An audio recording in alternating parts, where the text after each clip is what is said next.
So to hear you say that your husband is this giant man, but it works hard, loves his family, he's setting the example for your sons, but at the same time he's teaching them how to do that. I feel that is such an Yeah. important role because when they become teenagers and they become young men and then they start dating, because that's where I look at things differently, Yeah. how are they able to process their emotions while into going into a relationship?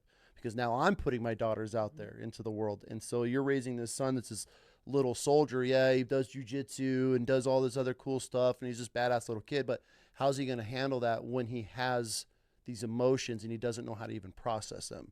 So it's nice to Yeah. know that, like, and that's important. And you brought that, and Mhm. you brought it up, like, Well, and there's one more thing too yeah, to that.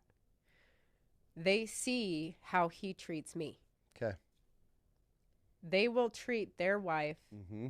the way that their father treats their mother What's important? Why does that stand out to you? Like, how does he treat you? because he's respectful. Okay, He listens to what I say.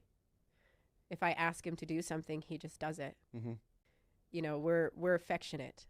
Okay, that's huge. Like the boys, they see us like always hugging and holding each other. Mm-hmm. As cheesy as that might sound, but Not at all. in a marriage, like that's huge. And especially like they can feel that Mm-hmm. too. You know, and like the way that we talk to each other too, like the way that Doug talks to me. Like he's very kind to me, and um he's always got my back. Like he's always sometimes he backs me up when the boys are being turds. Like, well, I mean, he always does, like if they're not listening to me, but like he'll show them like that he's got my back too, like if they're doing something that they shouldn't be.